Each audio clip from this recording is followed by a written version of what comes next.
میں تجھے انعام دینا چاہتا ہوں۔ کہا کیا؟ کہا جب تک میں اللہ اللہ کرتا رہا شکاری کے جال میں نہیں پھنسا۔ توجہ، جب تک اللہ اللہ کرتا رہا شکاری کے جال میں نہیں پھنسا، اور جب میں نے اللہ اللہ کرنا چھوڑ دیا تو شکاری کے جال میں پھنس گیا۔ بس سبق یہ دینا چاہتا ہوں، پیغام یہ دینا چاہتا ہوں، جب تک تو اللہ اللہ کرتا رہے گا شیطان کے جال میں نہیں پھنسے گا۔ اگر اللہ اللہ کرنا چھوڑ دے گا شیطان کے جال میں پھنس جائے گا۔ اگر بچانا چاہتا ہے ہر وقت اللہ اللہ کرتا رہا کرو نا۔ آئیے میرے ملت کے غیور نوجوانوں، آج ہمارا دل اللہ کی یاد سے غافل کیوں ہو گیا؟ آج ہمارے دل میں اللہ کی یاد تازہ کیوں نہیں ہوتی ہے؟ اللہ کے ذکر سے ہمارا دل سکون اور اطمینان کیوں نہیں پکڑتا ہے؟ قرآن تو کہتا ہے الا بذکر اللہ تطمئن القلوب، اللہ کے ذکر سے دل کو سکون ملتا ہے۔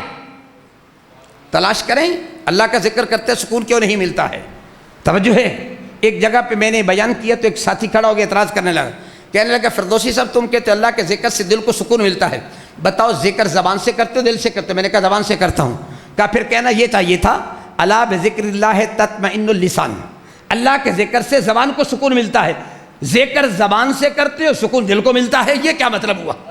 توجہ ہے میری بات پہ۔ اب اس نے سوال کیا، میں نے کہا سن، میں نے کہا مجھے یہ بتاؤ اگر تمہارے سر میں درد ہو جائے تم جاؤ ڈاکٹر کے پاس، ڈاکٹر آپ کو ڈسپرین کی گولی دیتا ہے، گولی کھاتے ہو کہ نہیں؟ کہنے لگا کھاتا ہوں۔ میں نے کہا کہاں جاتی ہے؟ کہنے لگا پیٹ میں۔ میں نے کہا درد کہاں ہے؟ کہنے لگا سر میں۔ میں نے کہا گولی پیٹ میں جاتی ہے، آرام سر کو کیوں آ جاتا ہے؟ گولی پیٹ میں جاتی ہے اور آرام سر کو ملتا ہے۔ اگر ڈسپرین کی گولی پیٹ میں جائے تو سر کو سکون ملتا ہے، زبان سے اللہ کا ذکر کر دل کو بھی اللہ سکون عطا فرما دیا کرتا ہے نا۔ اس لیے میرے رب کائنات نے فرمایا پیارے محبوب ذرا دیکھ لینا کن کا ذکر اللہ کی یاد سے غافل ہے اور کن کا دل اللہ کی یاد سے معمور ہے۔ آج کا نوجوان اللہ کا ذکر نہیں کرتا، آج کا نوجوان اللہ کی یاد سے اپنے دل کو معمور نہیں کرتا ہے۔ بزرگ بھی اس وقت اللہ اللہ کرتے ہیں، انتظار میں ہوتے ہیں گورنمنٹ مجھے ریٹائرڈ کر دے، بس تسبیح لے لوں گا، گھر والے تو گھر میں بیٹھنے نہیں دیں گے، چلو مسجد میں جاؤں گا، اللہ اللہ بھی کروں گا، مولوی کو تنگ بھی کرتا رہوں گا، تیسرا کوئی کام نہیں ہے ریٹائرمنٹ کے بعد۔ یا اللہ اللہ کرتے ہیں یا مولوی کے لیے مصیبت بن جاتے ہیں۔ میرے ملت کے غیور نوجوان، آئیے تمہیں دعوت فکر دینا چاہتا ہوں، جس مولوی کے پیچھے نماز پڑھتے ہو نا اس کے بارے میں بدگمانی مت سوچا کریں۔ ہماری نمازیں کیوں نہیں قبول ہوتی ہیں؟ کبھی سوچا، غور کیا؟ سوچئے، ہر وقت بدگمانی، اپنی سوچ کو بدلیے، فکر کو بدلیے، اپنے ذہن کو بدلیے۔ جب تک یہ ذہن نہیں بدلے گا نمازوں کا فائدہ نہیں ہوگا۔ بات میں نے پڑھی تھی، ایک بزرگ ہیں جانتے ہوں گے آپ، حضرت بشر حافی رحمہ اللہ، بڑے وقت کے ولی کامل، ان کا میں تفصیلی تعارف نہیں کرانا چاہتا، ان کا کیا مقام تھا، بس اتنا کہنا چاہتا ہوں بغداد شریف کی گلیوں سے جب بشر حافی گزرتے تو جانور گوبر کرنا چھوڑ دیتے کہیں بشر کے پاؤں خراب نہ ہو جائیں، اتنا خیال کرتے تھے۔ ایک آدمی تھا وہاں، اس کو اللہ نے دولت دے دی، بڑا امیر ترین ہو گیا۔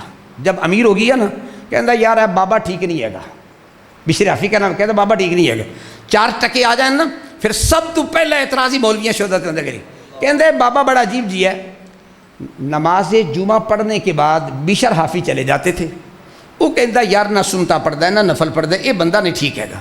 ایسے کہتا رہا، کسی نے کو کہا یار باقی بندے ٹھیک رہے، بشر حافی جڑا ہے ٹھیک نہیں ہے گا، میرا دل انہوں نے منظور کہا کیوں؟ انہوں نے کہا سنتے یہ نہیں پڑھتا، نفل یہ نہیں پڑھتا، فلاں نہیں پڑھتا، فلاں نہیں پڑھتا۔ کئی دن گزر گئے، اس نے کہا میں سوچوں تو صحیح بابا جاندہ کتنے گئے۔ ایک دن انہوں نے نماز جمعہ پڑھی، نہ نفل پڑھے نہ سنتے پڑھی، چل پڑے تیز، اب یہ پیچھے چلا گیا۔ اگے گیا تب بشر حافی رحمۃ اللہ علیہ نے ایک تنور تو جا کے نان روٹی خریدی، انہیں کہا اچھا یہ مطلب یہ نکلا بھی یہ نماز تاں چھڑ کے آدھا میں ٹکر لمن جانا ہے۔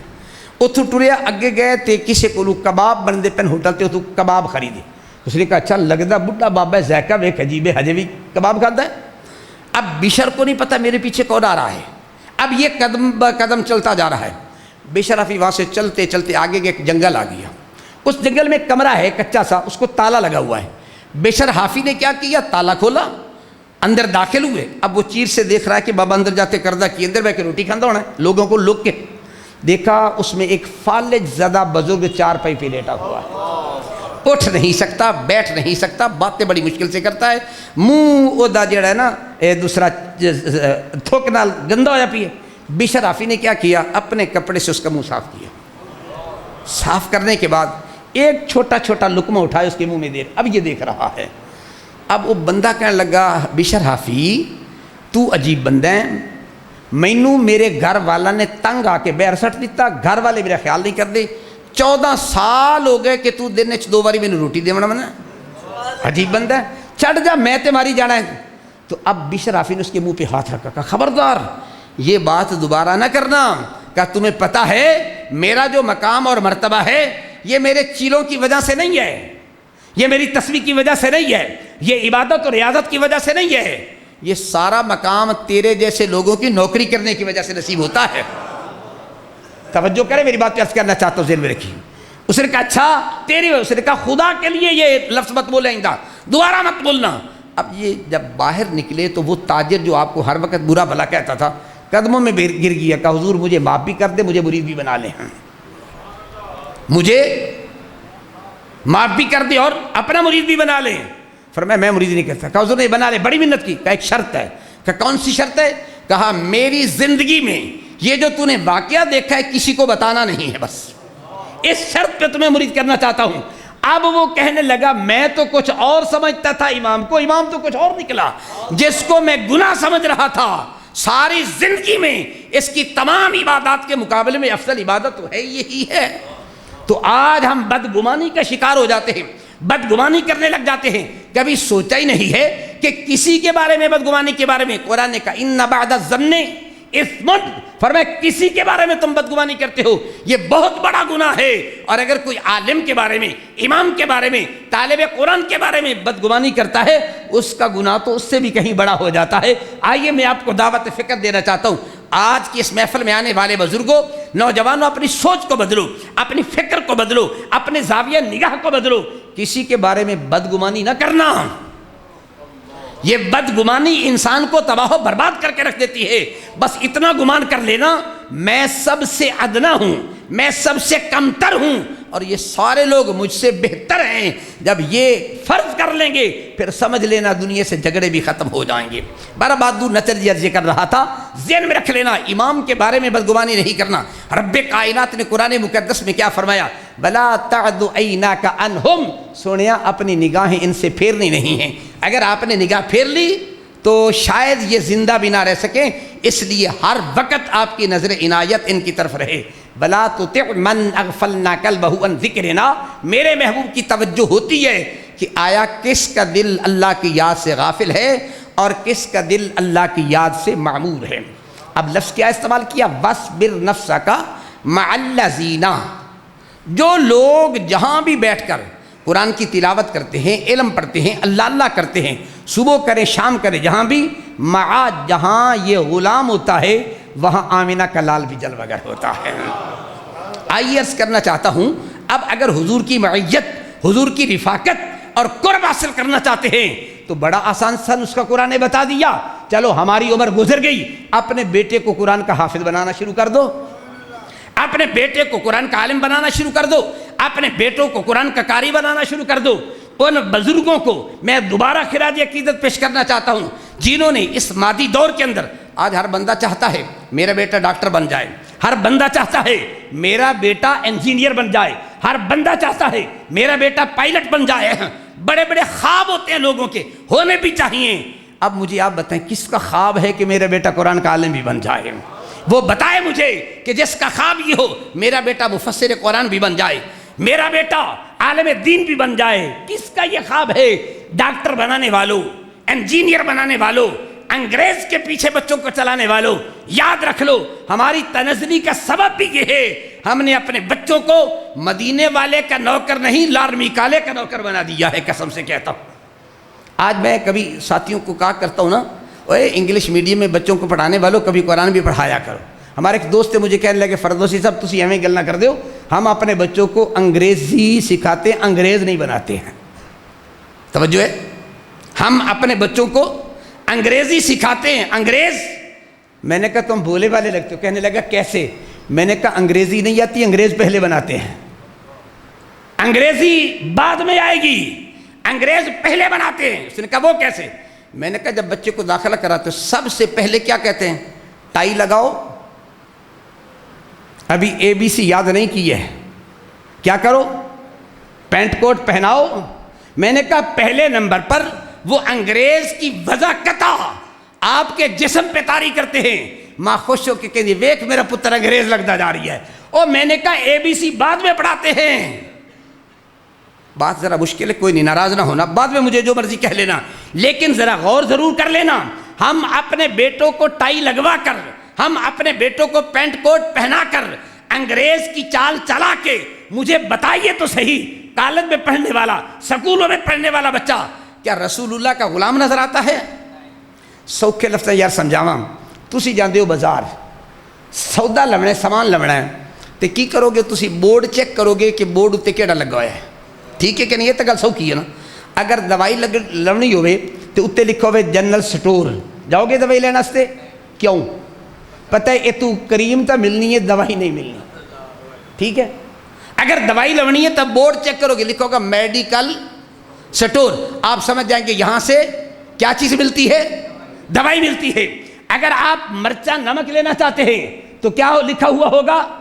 کریانہ سٹور، تو کہیں گے یہاں سے گھی مرچ نمک مل جائے گا۔ بھئی اگر آپ نے کریم لینی ہے، پاؤڈر لینا ہے تو دیکھیں گے یہ ہے جنرل سٹور۔ تو اب مجھے کہنے دیجئے اگر میڈیکل سٹور کا بورڈ لگا ہوا ہو تو وہاں سے دوائی ملتی ہے، اگر جنرل سٹور کا بورڈ ہو وہاں سے کریم اور پاؤڈر ملتا ہے، اگر کریانہ سٹور کا بورڈ ہو تو وہاں سے مرچ اور نمک ملتا ہے۔ تو اگر ایچیسن کا بورڈ لگا ہو پتہ چلے گا لاڈ میکالے کا روحانی بیٹا بیٹھا ہے۔ اگر جامعہ غوثیہ لکھا ہے اور اگر کنز القرآن لکھا ہے، احیاء العلوم لکھا ہے، مدرسے کا نام لکھا ہے، اس بورڈ سے پتہ چل جائے گا یہاں سے غلام مصطفیٰ مل جاتا ہے نا۔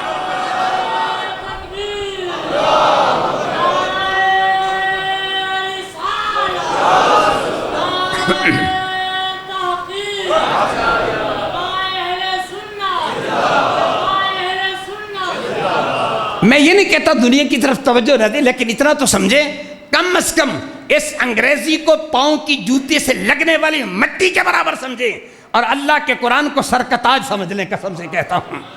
یا میں جب احیاء العلوم میں حاضر تھا، استاد جی کی بلا حضور کی نوکری میں رہتا تھا، اس کالج کے پروفیسر میرے پاس آئے، مجھے کہہ رہے کہ فردوسی صاحب انگریزی پڑھاتے، میں کہا بھائی میں تو آپ کو نہیں ہوں انہوں کی پڑھاونی ہے، کہتا پڑھایا کرو بڑی ضروری ہے۔ میں نے کہا جی تو ٹھیک ہے نا، میں کہا مجھے یہ بتاؤ یہ انگریزی بڑی ضروری ہے، دین کوئی ضروری نہیں ہے؟ انگریزی بڑی ضروری ہے، دین کوئی ضروری نہیں ہے؟ کہتا جی یہ بھی ضروری ہے۔ میں نے کہا اچھا ایسا کرتے ہیں آپ مجھے لے چلیں کالج کے اندر، طالب علموں کو چھوڑ دیجئے، آپ کے ڈگری کالج میں جتنے پروفیسر لیکچرار بیٹھے ہیں مجھے صرف 4 چیزیں بتا دیں، وضو کا طریقہ، غسل کا طریقہ، نماز کا طریقہ، نماز جنازہ کا طریقہ۔ طالب علموں کی بات نہیں کرتا، کالج کے پروفیسر لیکچرار، میں نے کہا بشمول خود تو بھی، ابھی وہ ہیں میرے دوست، باتیں ہوتی رہتی ان سے، میں نے کہا بشمول تو بھی مجھے یہ 4 چیزیں کالج کے لیکچرار بتا دے کہ وضو کے فرائض واجبات مستحبات کتنے ہیں، غسل کے کتنے ہیں، نماز کے کتنے ہیں اور نماز جنازہ کے کتنے ہیں، یہ بتا دیں، میں مدرسے میں انگریزی شروع کر لوں گا۔ اگر یہ نہ بتا سکے پھر پہلے سکول کے اندر قرآن پڑھانا شروع کر دے، حدیث پڑھانا شروع کر دے، یہ دین سب کے لیے ضروری ہے۔ جب یہ پڑھیں گے تو پھر ہم سکول بھی شروع کرا لیا کریں گے انشاءاللہ۔ ہمیں دعوت دیتے ہیں کہ تم انگریزی پڑھاؤ، ہم دعوت دیتے ہیں تم آؤ اللہ کا قرآن پڑھاؤ، نبی کا فرمان پڑھاؤ۔ ہمارے طلباء ذرا احساس کمتری کے شکار ہوتے ہیں، ہمارے علماء بھی احساس کمتری کے شکار ہوتے ہیں، کسی کی ٹائی کو دیکھ کر، پینٹ کوٹ کو دیکھ کر، گاڑی کو دیکھ کر مروب ہو جاتے ہیں۔ میں کہتا ہوں مروب ہونے کی ضرورت نہیں ہے، اللہ نے تمہیں قرآن کا علم دیا ہے، کسی کے سامنے سر جھکا کے نہیں سر اٹھا کے چلا کرو، یہ دین مصطفیٰ کا نوکر جا رہا ہے۔ آئیے میں تمہیں دعوت فکر دینا چاہتا ہوں، مروب ہونے کی کوئی ضرورت نہیں ہے، کسی سے ڈرنے کی کوئی ضرورت نہیں ہے۔ آپ جس دین کے نمائندہ ہیں، جس نظام کے نمائندہ ہیں، اس کا کنیکشن مدینے سے جڑتا ہے، اور جو سکول میں علم پڑھایا جاتا ہے اس کا کنیکشن لارڈ میکالے سے آگے جاتا ہی نہیں ہے، اس لیے ہم لارڈ میکالے تک نہیں، ہم آمینہ کے لال تک جانا چاہتے ہیں۔ چلو یار میں مولوی ہوں، میری گل نہ منا، اقبال کو مانتے ہو کہ نہیں؟ اقبال جیسا کوئی دانشور ہے تو بتائیں۔ اقبال جیسا کوئی مفکر ہے تو بتائیں، اقبال جیسا کوئی شاعر ہے تو بتائیں، اقبال جیسا کوئی قوم کا مصلح ہے تو مجھے بتائیے۔ میں کبھی اپنے ذوق میں کہا کرتا ہوں 14ویں صدی کا ایک مجدد اقبال بھی ہے، اعلیٰ حضرت عظیم البرکت بھی مجدد، ان کے نام لینے سے ان کا مجدد ہونا ختم نہیں ہوتا، وہ بھی مجدد ہیں، یہ فکری مجدد ہیں۔ اقبال نے مغرب کو بھی دیکھا، مشرق کو بھی دیکھا۔ اقبال سے بڑا کوئی ذہین، اقبال سے بڑا کوئی دانشور ہے تو مجھے بتائیے۔ میں نے کہا اقبال کی بات پہ یقین کر لیتے ہیں۔ اقبال کہتے ہیں میں نے مشرق کو بھی دیکھا، میں نے مغرب کو بھی دیکھا، شمال و جنوب کو بھی دیکھا، سارا کچھ دیکھا ہے۔ نتیجہ کیا نکالا وہ بعد میں بتاتا ہوں، ایک مثال دینا چاہتا ہوں۔ علامہ اقبال جب برٹش پڑھتے تھے نا لندن میں، تو بر صغیر کے ایک آدمی چلا گیا وہاں لندن میں، ان کا کوئی دوست تھا پروفیسر، ملاقات کے لیے۔ اس نے کہا یار میں نے سیر کرنی ہے۔ تو جیسے اساتذہ کرام ہوتے ہیں نا، کسی طالب علم کی ڈیوٹی لگا دیتے ہیں، بھئی یہ میرا مہمان ہے ذرا اس کو نا سیر شروع کرا دو، تو اقبال کی ڈیوٹی لگے جاؤ سیر کرا کے۔ اب اقبال بڑا ذہین تھا، چلے کہ اس نے پہلے پارک دکھایا، اچھی ہوٹل دکھایا، سارا کچھ دکھایا، پھر اس جگہ پہ لے کے گیا جہاں ہوٹل پہ لڑکے بھی تھے لڑکیاں بھی تھیں، کوئی ادھر سے تنگ کرتا کوئی ادھر سے تنگ کرتا، بندہ تنگ آ گیا، واپس آیا کہندا ٹھیک ہے بتائیں سیر سر کر لی، کہا جی چنگی سیر کی تھی پر تہاڈا منڈا بڑا شرارتی سی کہندا۔ اس نے کہا وہ کیا شرارت؟ انہوں نے کہا پہلے ایسی جگہ تے لے کے گیا، آخر تے ایسی جگہ تے لے کے گئی کڑیاں تنگ کر دیا سن۔ تو اس پروفیسر نے اقبال کو بلایا، ادھر آؤ اقبال میں نے آپ کو کیا کہا تھا، آپ نے میرے مہمان کو پریشان کیا؟ کہا حضور میں نے تو کوئی پریشان نہیں کیا، آپ نے کہا تھا سیر کرا، نہیں میں تو سیر کرا کے آیا ہوں۔ کہا کیا کریں؟ کہا ادھر بھی دکھایا ادھر۔ کہا حضور بات یہ ہے میں نے پہلے پارک دکھائی، اچھی جگہ دکھائی، اس کو پتہ چلا کہ مغرب بہت ہی اچھا ہے، یورپ بہت ٹاپ پہ جا رہا ہے۔ اب اس نے تصویر کا دوسرا رخ نہیں دیکھا تھا۔ اب میں نے کہا یہ ایک آنکھ سے دیکھ کے جا رہا ہے نا، میرا اشارہ نہیں سمجھے، ایک آنکھ سے، کسی نے کہا تھا عجب دور ہے لوگ ظلمت کو ضیاء کہتے، ایک آنکھ سے اسلام کو دیکھتے تھے نا۔ توجہ ہے جملے پہ ذرا خیال کرنا۔ کیا کہا؟ میں نے کہا یہ تصویر کا ایک رخ دیکھ کے جا رہا ہے، اس کو دوسرا بھی بتا دوں، پتہ چلے مغرب دا منہ چوپڑے یا اندروں گندا ہوندا ہے یار۔ جی میں خسرا ہے نا، خسرا پاؤڈر کریم لگا کے میک اپ کر کے بلب کے سامنے کھڑا ہو جائے چہرہ بڑا چمکتا ہے، اصلی بھولے والے لوگ ہیں پیسے سٹنے شروع کر دینے ہیں، اسے پتہ ہی نہیں خسرے سے لفظ لبنا کیا ہے یار، کمال کی بات۔ کبھی عقل سے بھی کام لے لیا کرو یار، اللہ نے عقل دی ہے سوچنے کے لیے، بھئی خدا کے بندو اللہ نے تمہیں اتنا شعور دیا، خسرا جس کے پاس کچھ بھی فائدہ نہیں ہوتا ہے، صرف پاؤڈر لگا کے میک اپ لگا کے کھڑا ہے، تم نوٹوں پہ نوٹ نشاور کرتے ہو۔ کبھی سوچ لیا کرو یہ جو حلال کے پیسے تھے یہ حرام کے جا کہاں رہے ہیں۔ مولوی دی واری آوے تو جی تنخواہ نہیں دینی، لوگ بندے نہیں چندہ دے دے گے جی، خسرے تے لکھ روپے سڑ دے کوئی حرض نہیں۔ پچھلے دنوں میں حاصل پور میں ہماری مسجد ہے اڈے پہ، اس کے صدر صاحب میرے کو لائے جی، انہوں کو میں نے امام دیا تھا، میں نے پوچھا تنخواہ کتنی دی؟ کہا اتنی۔ میں نے کہا یار کچھ خوف خدا کر لو، مہنگائی اتنی ہوگی ہونتے کچھ خوف خدا کر لو۔ کہتا فردوسی صاحب لوگ چندہ ہی نہیں دیں سی کہ پلو دئیے۔ میں کہا میں ایک گل دس، آج کل دور بڑا عجیب آ گئی ہے، میں کہا بجلی دا بل آندا فرض کر لو 5000 7000 10000 ایویں آندو سی، تو میں کہا اچانک اگر بجلی دا بل آ جائے 30000 روپیہ دیو گے کہ نہیں دیو گے؟ کہندے تو دینا پینا ہے۔ میں کہا بجلی دے بل واسطے قوم چندہ دے دیں دی، عالم دی خدمت واسطے نہیں دیں دی، شرم کر۔ میں نے کہا کچھ کیا سوچتے ہو؟ میں نے کہا تم اصل میں اللہ اچھے پیسے اچھی جگہ پہ لگواتا ہے نہیں، بس حلال کے پیسے حرام کے پیسے کبھی سوچ لیا کرو یہ پیسہ کہاں خرچ کر رہے ہیں۔ کسی مفتی سے فتویٰ لینے کی ضرورت نہیں ہے، پیسے کا مصرف دیکھے پتہ چل جائے گا پیسہ کہاں سے آیا ہے۔ اقبال نے کہا، میں نے ادھر بھی دکھایا ادھر بھی، تصویر کے دونوں رخ دکھائے۔ اب اقبال نے دونوں رخ دیکھے تھے، آئے ہمارے پاس۔ اقبال نے کہا ہے مسلمانوں سن لو سن لو، اقبال کہتا ہے مجھے خیرہ نہ کر سکا جلوہ دانش و فرنگ، مجھے خیرہ نہ کر سکا جلوہ دانش و فرنگ، سرما ہے میری آنکھ کا خاک مدینہ و نجف، سرما ہے میری آنکھ کا خاک مدینہ و نجف۔ اقبال نے کہا دنیا والوں میں نے مغرب کو بڑا کھنگال کے دیکھا ہے، مغرب اوپر سے چمکتا ہے اندر سے کھوکھلا ہے، اور رخ مصطفیٰ کی طرف اور رخ مرتضیٰ کی طرف تمہارا اوپر بھی روشن ہوگا، تمہارا اندر بھی روشن ہو جائے گا۔ کہاں چلتے پھر رہے ہو؟ کدھر جانا چاہتے ہو؟ مجھے بتاؤ، جس قوم کے پاس قرآن جیسا نظام حیات ہو وہ بھی جمہوریت کے چکر میں پڑا رہے، جس قوم کے پاس قرآن جیسا نظام حیات ہو وہ بھی سیکولرزم کا مطالعہ کرے، جس قوم کے پاس قرآن جیسا نظام حیات ہو وہ الحاد کے پیچھے دوڑتا ہے، جس قوم کے پاس قرآن جیسا نظام حیات ہے وہ دہریت کے پیچھے چلتا ہے۔ آئیے میں تمہیں دعوت فکر دینا چاہتا ہوں، اللہ نے اس قوم کو قرآن جیسا نظام حیات دیا ہے۔ اس کائنات ارض و سما میں قرآن سے پہلے کوئی ایسا نظام حیات نہیں جو تا قیامت رہنے والا ہو، قرآن کے بعد بھی کوئی نہیں ہے۔ ایک قرآن واحد نظام حیات ہے جو تا قیامت لفظ بلفظ، نقطہ بے نقطہ، شد بے شد تا قیامت محفوظ رہے گا۔ کیسے محفوظ رہے گا؟ یہ 12 سال کا بچہ قرآن کا حافظ بن گیا، قسم سے 14 سال کا بچہ قرآن کا حافظ بن گیا۔ ناراض نہ ہو تو آپ سے چھوٹا سا سوال پوچھ لوں، آپ کی اس مسجد میں اب جو لوگ بیٹھے ہیں ان میں کتنے لوگ میٹرک پاس بھی بیٹھے ہوں گے؟ کچھ لوگ ایف اے پاس بھی ہوں گے، کچھ لوگ بی اے پاس بھی ہوں گے، کچھ لوگ ایم اے پاس بھی ہوں گے۔ خیر پی ایچ ڈی کا تو مجھے پتہ نہیں کوئی یہاں ہوگا کہ نہیں ہوگا۔ کوئی ایک نوجوان جس نے میٹرک کیا ہے، ایف اے بی اے کیا ہے، ایک نوجوان کھڑا ہو جائے، مجھے صرف اتنا کہہ دے میں 10 12 15 سال تک انگریزی پڑھتا رہا ہوں، ایک انگریزی کی کتاب کے 5 صفحے مجھے زبانی سنا دے، ہے کسی میں ہمت تو کھڑا ہو جائے۔ نیڑے گھوڑا نیڑی میدان، مولویوں کو حقیر سمجھ تو کرو نا مقابلہ۔ میں قسم سے کہتا ہوں یہ جو آج حافظ ہوئے ہیں نا، ان میں سے کسی ایک کو کھڑا کر دو انشاءاللہ 10 پارے یہاں کھڑے ہو کے سنا دے گی آپ کو انشاءاللہ۔ ان کا مقابلہ کرتے ہو، ان کو حقیر سمجھتے ہو کہ یہ ٹوٹے پھوٹے کپڑے پہننے والے لوگ ہیں۔ نہیں میرے ملت کے غیور نوجوان، تمہیں پتہ ہی نہیں ہے یہ چٹائی پہ بیٹھنے والا جو 12 سال کا طالب علم ہے، اس سے 2 ہی چیزیں ڈرتی ہیں، یا شیطان ڈرتا ہے یا چاچا امریکہ ڈرتا ہے۔ قسم سے شیطان بڑا ڈرتا ہے طالب علم سے۔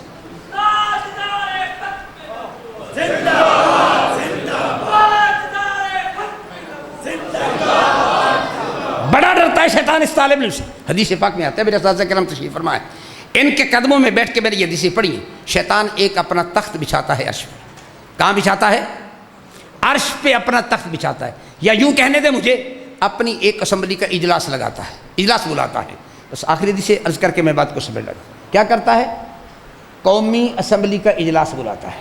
جیسے ہماری قومی اسمبلی ہے، یہ وزیر اعظم ہے، یہ وزیر خارجہ، یہ وزیر داخلہ، یہ فلاں فلاں، اس کے بھی اپنے وزیر ہیں۔ اس نے بھی پوری اسمبلی بنائی، پورا ریکارڈ ہے اس کا، حدیث میں موجود ہے۔ ایک سے پوچھتے ہیں ہاں بھائی بتا تو نے کیا کیا؟ وہ کہتا ہے کہ ایک بندہ مسجد میں جا رہا تھا، میں نے اس کو کہا کہ بھائی آج مسجد سے نا جوتی چوری کر کے آنا۔ انہیں چوری کر لی۔ وہ مسجد میں جا رہا تھا، میں نے کہا مسجد میں نہیں جانا نماز کے لیے، واپس آ جا۔ واپس آ کے کو کوئی ایڈا کم نہیں، فلاں کو کہا چوری کر، فلاں کو کہا یہ کر، کہتا کوئی ایڈا کم نہیں۔ کہتے ایک طالب علم جا رہا تھا پڑھنے کے لیے، توجہ، ایک طالب علم جا رہا تھا پڑھنے کے لیے، میں نے اس کو کہا مدرسے نہیں پڑھنا۔ کہا کیوں؟ کہتا اس ڈنڈے بڑے مار دئی، سکول میں تو لکھ دیا نا کیا پیار نہیں مار نہیں لکھا ہوتا نا۔ ابھی تک میں نے ویسے کسی مدرسے میں یہ نہیں دیکھا لکھا ہوا، لکھیں گے بھی نہیں انشاءاللہ عرضی۔ میں نے کہا لکھنا بھی ہے نا تو پھر یوں نہ لکھیں، اس جملے کو بدل کے لکھیں، مار نہیں پیار نہیں، مار بھی پیار بھی، مار بھی۔ جملے بدلنے کی کوشش کریں، یہ چھوٹے چھوٹے جملے فکر بدلتے ہیں۔ یہ پہلے یہود آبادی والے لکھتے تھے نا، چھوٹا خاندان زندگی آسان، لکھتے ہیں نا یہود آبادی والے۔ میں نے کہا نہیں جملہ بدل کے لکھو، بڑا خاندان کام آسان۔ جملے بدل کے لکھیں، اپنی سوچ کو بدلے، فکر کو بدلے۔ یہ بدبخت انگریز ہے جو ہماری سوچ کو بدل رہا ہے، تعلیم کے ذریعے سے، سکول کے ذریعے سے بدلتا ہے۔ آپ دین کے ذریعے سے نوجوان کی سوچ بدل کے رکھ دیں، فکر بدلے نوجوان کی۔ شیطان نے کہا تو نے کیا کیا؟ وہ کیا کیا؟ اب وہ کہتا ہے میں طالب علم جا رہا تھا، میں نے کہا مدرسے میں نہ جانا، اس کا ڈنڈے بھی مارے گا، دال نہ روٹی بھی لبے گی، صفحہ بھی ٹوٹیاں نہیں، اے سی بھی کوئی نہیں لگوانا۔ کہتا بڑیاں منتیں کی تھی، آخر کار میں انہوں ہٹاونے سے کامیاب ہو گیا۔ سرکار فرماتے شیطان انہوں جب بھی پا کے ملتا ہے کہتا قسم رب دی جڑا تو کام کیتا ہے کہیں نہیں کیتا آج تک۔ کیوں؟ اس نے کس لیے اگر یہ ایک پڑھ جائے گا تو ایک نہیں پوری قوم کو پڑھا دے گا۔ تو اس لیے شیطان بھی ڈرتا ہے۔ اب امریکہ کی بات میں نہیں کرتا، بات لمبی ہو جائے گی، لیکن یہ عرض کروں گا اگر شیطان کا مقابلہ کرنا چاہتے ہیں تو پھر آئیے اپنے بچوں کو قرآن کا حافظ بنائیں، اپنے بیٹوں کو قرآن کا قاری بنائیں، اپنے بیٹوں کو قرآن کا عالم بنائیں۔ آخری بات، آپ کے ذہن میں سوال ہوگا لو جی اے فلانے حافظ ہوئے کہیں کردہ وردہ سی، فلانے حافظ ہوئے کہیں کردہ وردہ سی، دیکھ دو کہ نہیں دیکھ دو؟ اچھا مجھے بتائیں جو آپ کے سکول سے پڑھ کے آتے سارے ہی اللہ دے ولی نکل کے ہوں دے نے؟ مجھے صرف سادہ سی بات بتا دیں، بینک لوٹنے والوں میں کبھی کسی مولوی کا نام آیا ہے تو بتا دیں مجھے، قومی خزانہ لوٹنے والوں میں کبھی کسی مولوی کا نام آیا تو مجھے بتا دے۔ او خدا کے بندو، مولوی کو تو یہ موقع ہی نہیں ملتا لوٹنے کا، ڈنگ بھی نہیں آتا، سیکھا بھی نہیں ہے۔ یہ جتنے لوٹنے والے ہیں یہ سارے انگریز کے تعلیم یافتہ ہیں۔ کبھی سوچیں آپ، یہ بینک ڈیفالٹر جتنے بھی ہوتے ہیں، کبھی کسی لسٹ میں مولوی کا نام پڑا ہو تو مجھے بتا دیں، اللہ ماشاء اللہ کبھی ہزاروں میں کوئی ایک آ جائے تو آ جائے، وگرنہ بہت مشکل ہے۔ تو یہ جو سکول کالج میں پڑھتے ہیں نا، ہمارے ملک کا بیڑا گھر کے یہی کرتے ہیں۔ دعا کرے اللہ ان لوگوں سے بچا لے ہم کو، اللہ اس ملک میں میرے مصطفیٰ کا کوئی نوکر لے کے آ جائے، میرے محبوب کا کوئی غلام آ جائے جو لوٹنے والا نہ ہو، قوم کی نگرانی کرنے والا ہو۔ دعا کرے اللہ تعالی ہم سب کو عمل کی توفیق عطا فرمائے۔ وما علیہ الا البلاغ۔ احباب کھڑے سلام کے لیے۔ مصطفیٰ جان رحمت پہ لاکھوں سلام، شمع بز میں ہدایت پہ لاکھوں سلام۔